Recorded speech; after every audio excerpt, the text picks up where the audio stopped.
Hola, mi amigos. Welcome to The Leap with Lee Jarrod Evans. It's called The Leap because sometimes you gotta take a leap of faith in life. And that's what I'm doing with this podcast, just taking a leap of faith that maybe it'll get me somewhere. Well, let's get right into it. Just wanted to talk about some of the things that are on my mind right now. One of them is Arkansas politics. A lot of bills being filed. A lot of bills that definitely are interesting to me, being someone who's made a living off petitioning in the state, a pretty decent living, not anything spectacular, but I've made a little money off petitions the last few years, and it's kind of funny how many bills have been put forward to limit it in some way. So the first one, SB 163, it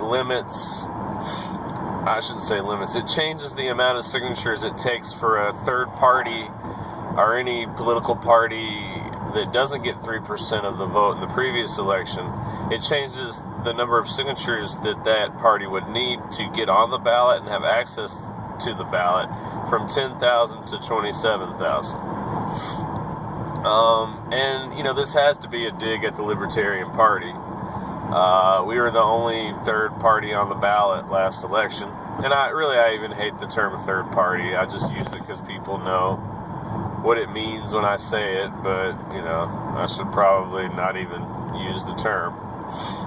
But anyways, so yeah, that bill has been signed into law by Asa Hutchinson, and there is a good chance there will be a lawsuit that stops it. Actually, in 2015, a similar law was passed, and the Green Party filed suit and was able to get rid of it and keep it at the 10,000. So that's not it, though. There's more bills. There's another one, and I don't know the bill number on this one, but there's another one that was filed that would change some of the rules around petitioning. It would require all petitioners to be licensed within the state, so you'd have to get a license from the state. Arkansas is already pretty darn restrictive. You have to have a background check done. Most other states do not do that. Most other states don't have a background check. So they're adding to that a license, and they want the sponsor of the petition to reimburse the state for the cost of validation. So they're increasing the financial requirement to get something on the ballot. And I mean, one of my main issues with ballot initiatives in general is it's really a game for the rich. It's all based on who has the money to make it happen. And I know that's kind of like what capitalism is, and I guess the argument could be, hey, if they can make enough money, then they deserve to put whatever question they want up for a vote. I can see that argument, but there is something to be said about the democracy side of a democratic republic and the idea that the people should have a voice as to what is being voted on. Because right now, I don't think the people have a lot of a voice. Unfortunately, this state is just in for Republicans, no matter who the name is beside it. If it has a R beside their name, they're down to vote DTV for these Republicans. And there's a lot of Republicans I like, for sure. There's a lot of good Republicans out there, no doubt. But it bothers me how restrictive it's getting on ballot initiatives here. In a perfect world, I'd like to say anybody could put whatever they want on the ballot as long as the ballot language was approved. But, I mean, heck, why should the Attorney General have to approve the ballot language? Why not let anybody put up whatever they want? Just, we would have some kind of limitations on it, just so you wouldn't get things in there that were just stupid or pranks or something like that. But it should be a lot easier to just put a question up to the voters, because right now, as a citizen, this is your only way to actually initiate legislation that will be considered by the state's residents and ultimately by the legislature. And the thing about it is, the legislature can change a lot of what's already passed, as we've seen with this minimum wage law. And I don't support the minimum wage. I'll just say that right out the gate. Agree or disagree with me if you want on that. My main point that I was leading to is that we did get a minimum wage increase in the state thanks to a ballot initiative in the last election. And Bob Ballinger has, and he was my opponent in the state senate race. And in case you didn't know, I ran for state senate last election and got about as much as libertarians usually get in elections, unfortunately, just being honest. And anyways, he has put forward a bill that would make it so nonprofits, small businesses, I guess businesses under a certain profit margin. No, I think it's businesses that only have so many employees, and a few other things, a few other types of businesses would be exempt from the minimum wage law. And he had a quote saying, I don't think it was the intention of Arkansans to put mom and pop businesses out of business. Well, who are you to say what the intention of a voter is or was? You don't know. In general, and I'd have to look at a study on this, I think most of the time when you put a minimum wage question up to the people, they vote for it. They vote yes. And it's probably every time there's ever been a minimum wage ballot question on the ballot, the people have voted yes. I'm assuming. Most of the time, if you ask people, do they want to make more money, they'll say yes. Of course, those of us who've really, dig deep and studied this minimum wage problem from an economic standpoint, see that it raises the price of everything. It devalues the currency further, and it increases our debt as a society in general. So there's a lot of bad things that go along with increasing a minimum wage. We have a very flexible economy at the end of the day, and so we find ways around this. You might say a minimum wage increase is passed. The economy's flexible. We'll make it. We'll survive. But you don't hear the stories a lot of the times of the people that affects the worst. People, say you got a small mom and pop business, just a few employees. Now you've gone from having to pay them, I think it was $7.50 before, to $9.25. Just bam, like that.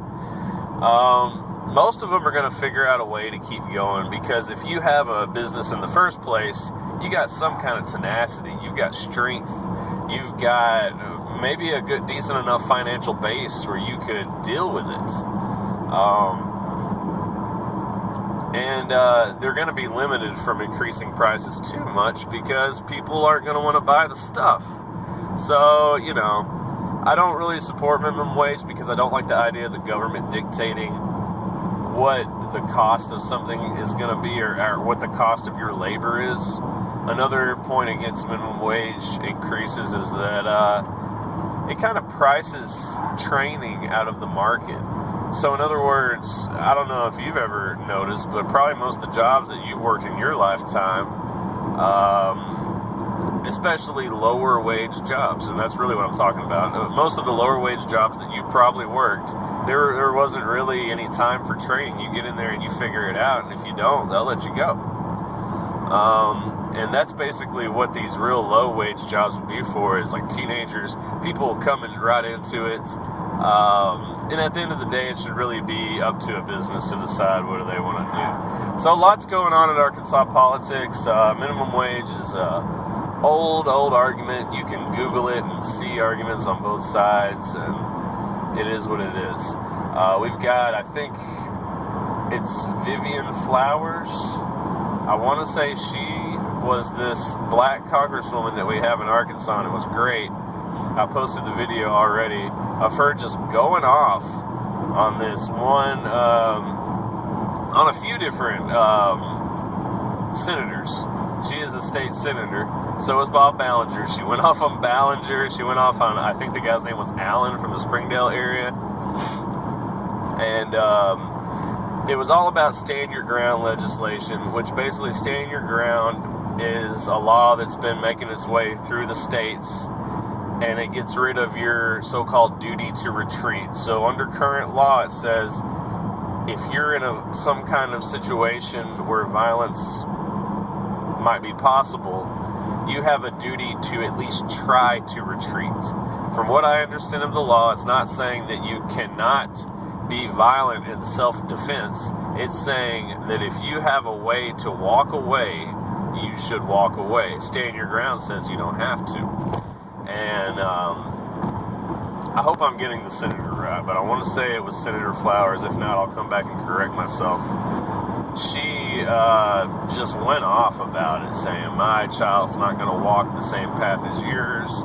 It's being used to kill so many black Americans. And the real main important part of this whole thing that I want you to realize, whether or not you agree or disagree with Stand Your Ground, they were trying to limit debate. And this is something that these Republicans up in Little Rock love to do, is limit debate, okay? And that's what she was pissed off about. If you watch that video, she was pissed as hell that they were trying to limit her freaking debate. And limit her voice, really. If you come down to it, that's really what they were trying to do. It's like, let's have a real debate, because are you really a legislature if you're not debating things? That's what a legislature is supposed to be. Vociferous, rambunctious debate, okay? Now I say rambunctious, obviously you got to keep it on some kind of standard level of some kind of playing field where people aren't just acting crazy or anything, but you want it to be very animated, and there should be some kind of debate. You're not a legislative body if you don't have debate. It's simply what the founders intended, was to have debate.